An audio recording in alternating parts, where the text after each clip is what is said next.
ثم جعلناك على شريعة من الأمر فاتبعها ولا تتبع أهواء الذين لا يعلمون.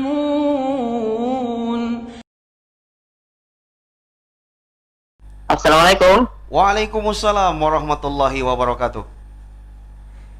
Ustadz, Dengan siapa ini Pak? dari Khairin. Dari Khairin Ya, Khairin di di Palangkaraya. Palangkaraya, ya, Kalimantan Tengah. Ya, silakan. Ini yang saya ingin tanyakan, Ustadz, bagaimana sikap kita kalau ada teman-teman yang menggibahi pemimpin? Nah, bagaimana sikap kita ketika duduk di majelis ngopi gitu, Ustaz? Ya, jadi kalau ghibah itu masuk ke dalam dosa besar ya. Ghibah itu masuk ke dalam dosa besar. Hal yang diharamkan. Ayuhibbu ahadukum ayyakula lahma akhihi maita fakarihtumu. Dibahasakan, apakah salah seorang di antara kalian senang memakan daging saudaranya dalam keadaan mayat? Jadi ghibah itu, orang yang senang menggibah itu pemakan bangkai, senang memakan bangkai saudaranya. Jadi muslim biasa kita gibahi saja, itu besar artinya. Bagaimana kalau kita gibahi orang tua kita? Itu lebih besar lagi. Dan lebih besar lagi kalau kita gibahi pemerintah. Ya. Dan ini subhanallah di antara dosa besar yang dianggap remeh oleh manusia. Seakan-akan kehormatan pemerintah itu, pemimpin itu menjadi daging empuk yang bisa dia makan di sana sini. Padahal itu adalah daging yang beracun. Siapa yang memakannya bisa mematikannya.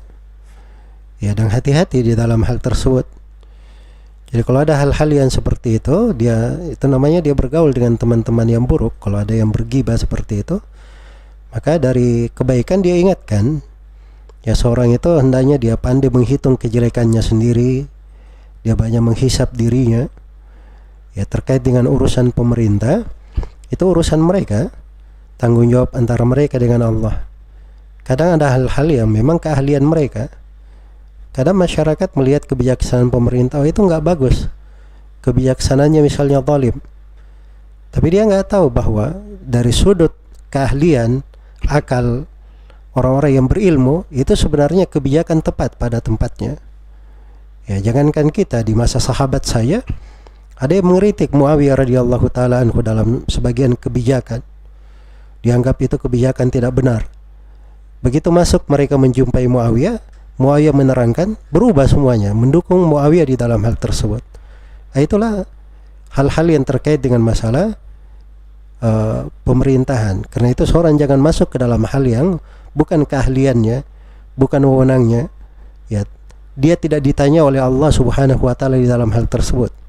Dan kalau dia masuk ke dalam hal yang bukan urusannya, ya dia harusnya bertanya bagaimana dia akan menjawab, mempertanggungjawabkan di depan Allah akan ucapan-ucapannya. Semoga Allah memberi taufik kepada semuanya dan memberi kebaikan kepada negeri kita ini, para pemimpinnya, memberi hidayah, taufik, dan menjaga kita di dalam kehidupan kita di negeri ini sebagai kehidupan yang baik, sebagai baldatan thayyibah wa rabbun ghafur, wallahu ta'ala alam.